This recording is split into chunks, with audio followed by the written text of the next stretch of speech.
네, 여러분 안녕하세요. 네, 지난 시간에는 우리가 무엇을 배웠나요? 문자를 이용하여 식을 나타내는 방법에 대해서 배웠습니다. 자, 여러분들이 문자를 나타내서 식을 나타내는 방법은 아직까지 익숙지 않으니까 새로운 언어라 생각하고 꾸준히 연습을 해 주셔야 됩니다. 자, 오늘은 이에 이어서 식에 대해서 이제 식에다가 수를 넣는 방법에 대해서 공부를 할 겁니다. 이것 또한 오늘 공부하는 한 시간에 그치지 않고 여러 교과 및 여러 수학적 상황에서 많이 활용이 될 것이니 충분한 연습이 필요한 부분입니다. 오늘 내용을 선생님과 같이 공부한 후에도 스스로가 충분한 연습을 하려는 노력을 해주시기 바랍니다. 그러면 이제 본격적으로 이야기를 나누어 보도록 합시다. 함께 보기 1번. 자, 다음은 한 음원 사이트의 음악 이용권 요금 안내표입니다. 기본 요금이 7,500원이네요.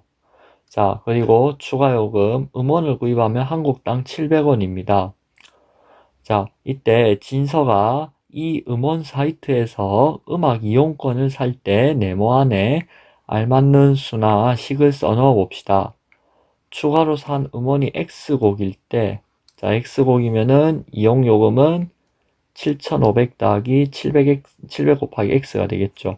자, 그러면 얘를 지난 시간에 배운 대로 하면은 얘를 이렇게 간단히 나타낼 수가 있다는 거죠. 더하기 기호는 생략하면 안 됩니다. 주의, 또 주의, 주의. 아시겠죠? 곱셈 기호만 생략하는 거예요. 자, 만약에 얘를 생략하면 웃긴 일이 발생하잖아요. 자, 주의합니다. 연산 법칙을 항상 상기하면서 이해를 하셔야 돼요. 자, 두 번째. 자, 추가로 산 음원이 3곡일 때, 그러면 얘를 2,100원이 되겠죠. 얘부터 계산하면은, 그러면 얘는 9,600원이네요. 자, 이해가 되셨습니까? 어렵지는 않았죠? 자, 이와 같이 우리가 이번 시간에는 x 자리에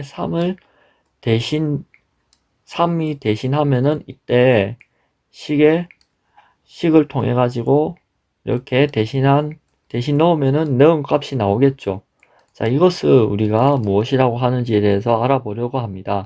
이에 앞서서 우리가 초등학생 때 했던 친숙한 활동을 먼저 해보도록 합시다. 자, 기호에 자연수를 대입하는 과정을 경험해 봅시다.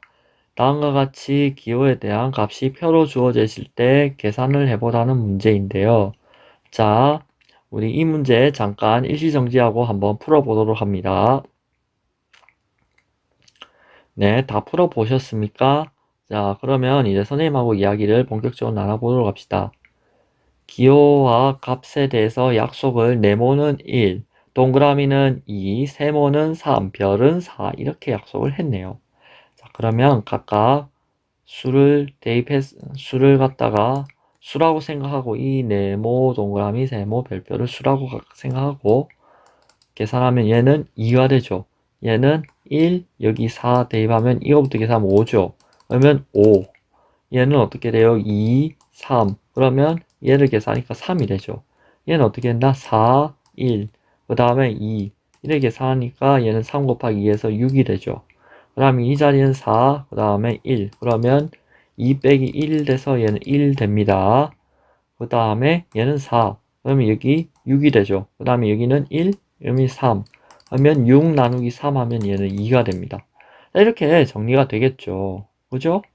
자, 이와 같은 활동을 해왔습니다. 자, 이와 같은 활동에서 이 네모나 동그라미나 세모나 별은 어떤 수를 대신한다라는 생각을 했어요.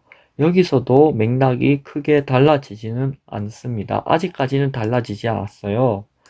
잠시 뒤에는 달라질 수가 있겠지만 지금 것은 달라지지 않았어요.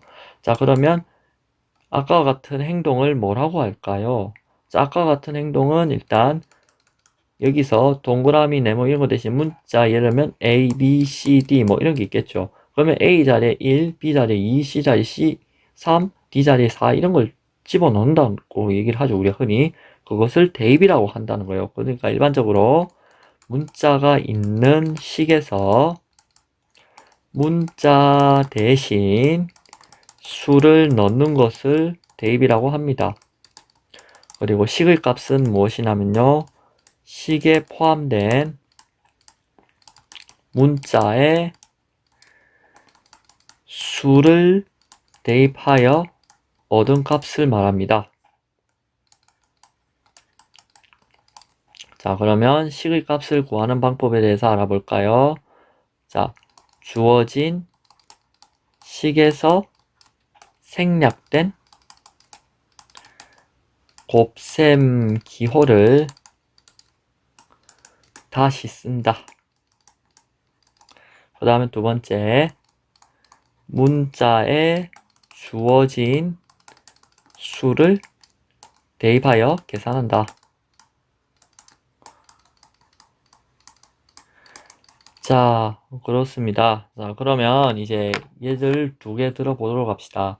자, 그러면 이제 첫 번째, 우리 선생님이 두 번 시범을 보일 거예요. 자, 잘 듣고 제 물음에 답을 해봅시다. 자,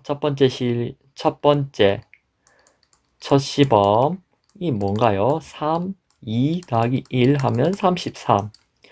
자, 두 번째, 3 곱하기 2 더하기 1 하면 7이 되죠. 자, 어떤 것이 맞을까요? 전자가 맞을까요? 후자가 맞을까요? 네. 전자가 맞습니다. 그죠? 전자가 맞아요. 아니에요? 전자가 아니고 후자가 맞죠? 그죠? 전자 얘기하니까 전자오락실 가고 싶은 건 아니죠? 자, 집중하고 있는 건 맞아요? 네, 장난치면 안 됩니다. 자, 여러분. 자, 그러면 이와 같이 곱셈 기호를 살려서 대입을 해서 값을 넣으면 7이 되죠. 자, 그러면 자, 여기도 시범을 보여드리도록 하겠습니다. 첫 번째 시범. 자, 2 곱하기 마이너스 5 마이너스 1. 두 번째. 자, 2 마이너스 5 마이너스 1은 마이너스. 자, 4. 자, 어떤 것이 맞을까요? 자, 전자가 맞을까요? 후자가 맞을까요? 네, 전자가 맞죠. 이번엔 전자가 맞아요. 이번에 전자오락실 가고 싶은 건 아니지. 자, 그러면 이제 마이너스 11 이렇게 계산해야 맞습니다. 이렇게 계산하면 안 돼요. 자, 그러니까 여러분들 무엇에 주의를 해야 될까요? 또 하나 더 주의를 해봅시다. 이런 거 안 된다고요.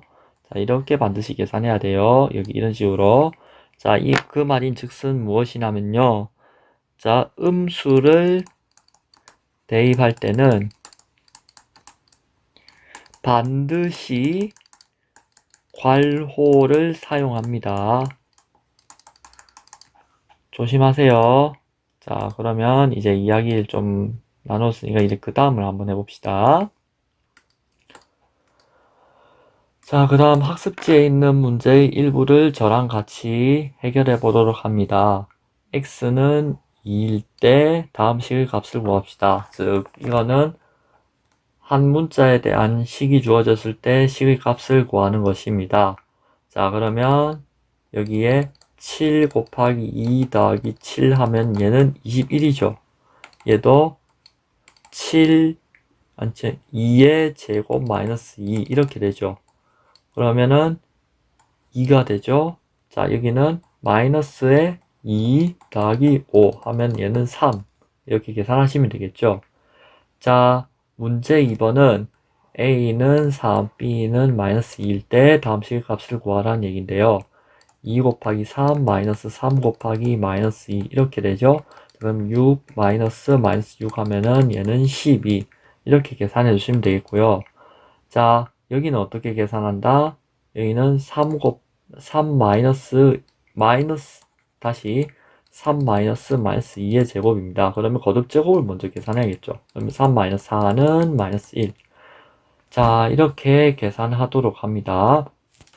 그 다음 세 번째 질문에 우리 한번 답을 해봅시다. 자, 세 번째 질문에는 어떻게 답을 하면 될까요? 3 곱하기 마이너스 2 나누기 3 이렇게 계산하고 그 다음에 2 곱하기 3 여기는 마이너스 2 이렇게 대입을 해주면 되겠죠.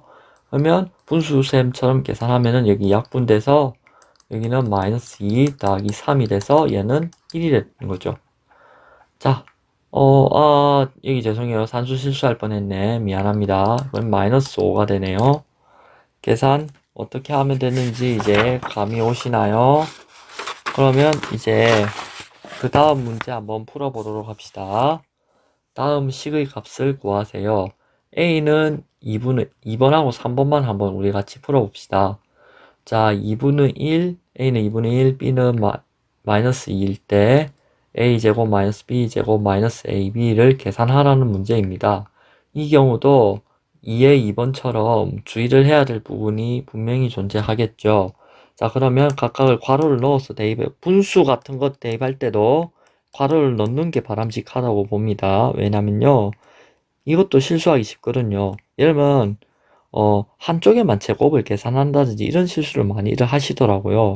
자, 그런 점을 예방하기 위하여 이런 노력을 기울이는 게 바람직하다고 생각을 합니다. 자, 그러면 대입을 이렇게 했어요. 그러면 4분의 1이 될 거고, 여기는 요 거듭제곱을 계산하면 4가 될 거고, 그 다음에 마이너스 1이 되겠죠. 자, 그러면 얘를 계산했더니 4분의 1 마이너스 4 더하기 1에서 얘는 마이너스 3 더하기 4분의 1. 네, 산수를 잤더니 마이너스 4분의 11이 됩니다. 자, 그러면 얘는 앞서도 얘기했지만 여러분들은 아직 번분수를 모르는 상황입니다. 그런데 선생님 어떻게 계산해야 되나요? 자, 그래도 계산한 방법은 분명히 있습니다. 어떻게 계산하면 되냐면요. 여러분들 나눗셈 계산 이 분수를 나눗셈으로 생각해요. 나눗셈 기호를 다시 살려 쓰는 거예요. 어때요? 이해가 좀 잘 되나요? 그러면 주어진 식을 다시 나눗셈 기호를 살려서 써보도록 해야 됩니다. 그러면 4 나누기 A 마이너스 6 나누기 B 더하기 8 나누기 C 이렇게 계산을 하는 게 규칙이겠죠. 자, 그러면 이 식에다가 값을 대입하면 되겠죠. 그죠? 값을 한번 대입해 보도록 할까요? 그러면 4 나누기 3분의 2 마이너스 6 나누기 마이너스 2분의 1 더하기 8 나누기 4분의 1. 자, 이렇게 하면 이거를 순서대로 계산해 주면 이렇게 계산해 주시면 되겠죠. 자, 그러면 4 곱하기 2분의 3 마이너스 6 곱하기 마이너스 2 더하기 마이너스 8 곱하기 4. 그러면 여기 6 마이너스 12 더하기 32. 그러면 계산을 잘했더니 50이 되네요. 자, 이런 식으로 산수를 잤더니 50이 나왔습니다. 이와 같이 여러분들이 이번 시간에 식의 값을 계산해보는 과정을 경험해 보았습니다. 자, 이와 같은 활동은 앞서도 이야기를 했지만 수학의 다양한 영역에서 또는 이제 타 교과의 다양한 영역에서 수없이 많은 공식들을 활용할 수 있는 기초가 되오니 이번 시간에 배웠던 내용 충분히 잘 연습해 주기 바랍니다. 이상 여기까지입니다. 감사합니다.